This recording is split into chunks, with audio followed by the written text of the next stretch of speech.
Hello students, welcome to equilibrium science hub.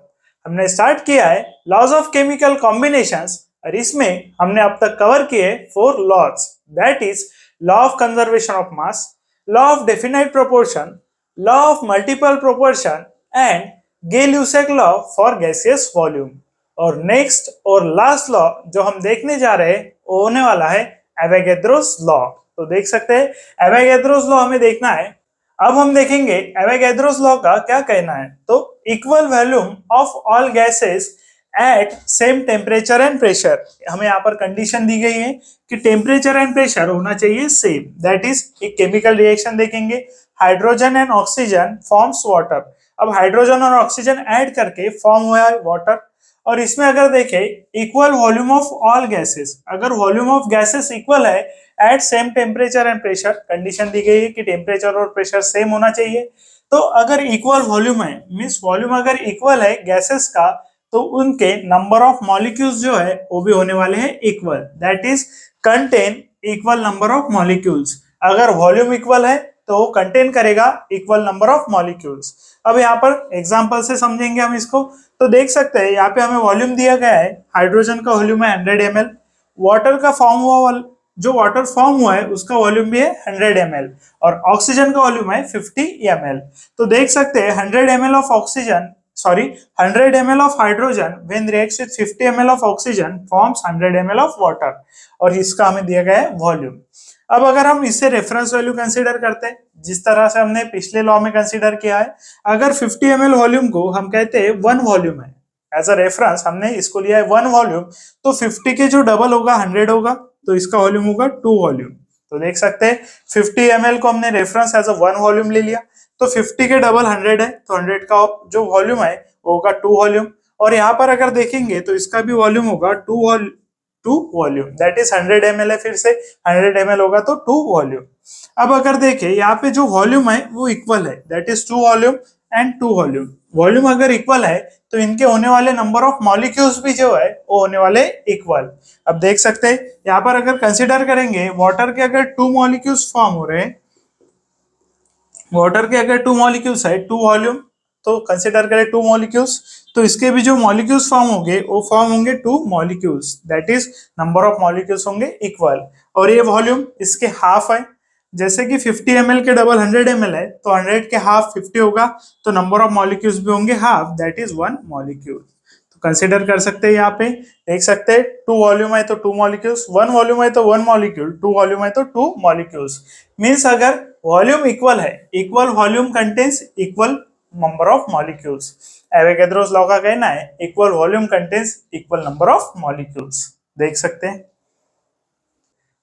हमने देखे laws of chemical combinations और अब हम सॉल्व करने जा रहे हैं उनसे रिलेटेड प्रीवियस ईयर क्वेश्चंस जो पूछे गए एमएसटी सीईटी में। तो देख सकते हैं फर्स्ट क्वेश्चन होने वाला है the combining ratios of hydrogen and oxygen in water and hydrogen peroxide are 1:8 and 1:16। अब हाइड्रोजन और ऑक्सीजन का कंबाइनिंग रेशियोज दिया गया है, हाइड्रोजन और ऑक्सीजन होने वाला है, इनसे फॉर्म हुआ है, हाइड्रोजन और ऑक्सीजन से फॉर्म हुआ है first water and next form हुआ है हाइड्रोजन पेरोक्साइड। तो देख सकते हैं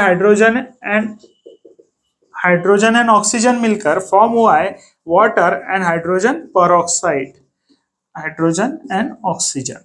और इनका जो कंबाइनिंग रेशियोज है देख सकते हैं the combining ratios of hydrogen and oxygen in water are 1:8 and 1:16।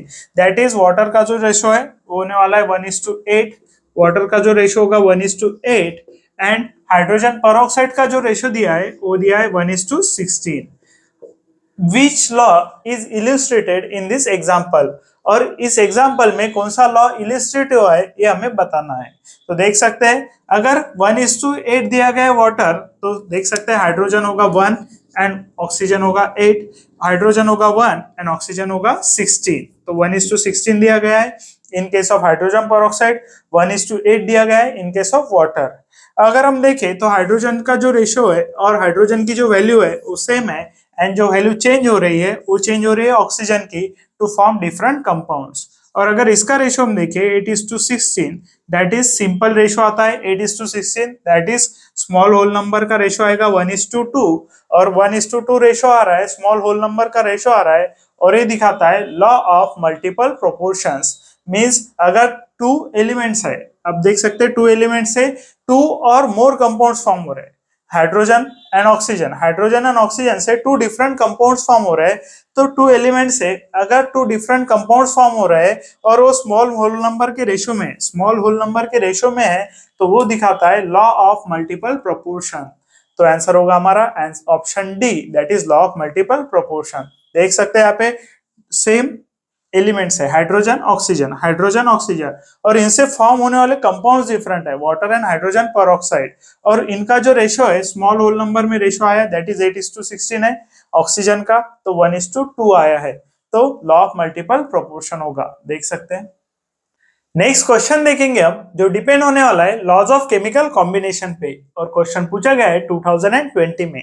देख सकते हैं pure samples of copper carbonate. अब प्योर सैंपल गिवन है हमें कॉपर कार्बोनेट का, सिंथेसाइज इन लेबोरेटरी, अब इसे लेबोरेटरी में सिंथेसाइज किया गया एंड फाउंड नेचुरली। अब लेबोरेटरी में भी सिंथेसाइज किया गया है और नेचुरली भी फाउंड किया गया है same sample of copper carbonate, both contains 51.35% copper. अब जो दोनों सैंपल है कॉपर कार्बोनेट का ही सैंपल है, लेकिन उसे एक बार लेबोरेटरी में सिंथेसाइज किया गया और दूसरी बार नेचुरली फाउंड किया गया, और दोनों में जो परसेंटेज ऑफ कॉपर है 51.35 है, परसेंटेज ऑफ कार्बन है 38.91 एंड ऑक्सीजन का जो परसेंटेज है 9.74।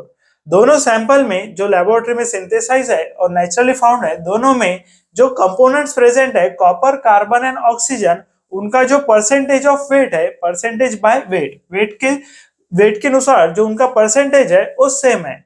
दिस इज अकॉर्डेंस विथ, और हमें बताना है एक किस लॉ पे डिपेंड होगा कि ये सब के सब जो कंपोनेंट्स प्रेजेंट है वो दोनों में बाय वेट प्रेजेंट होंगे सेम, और ये डिपेंड होगा लॉ ऑफ डेफिनेट प्रोपोर्शन पे।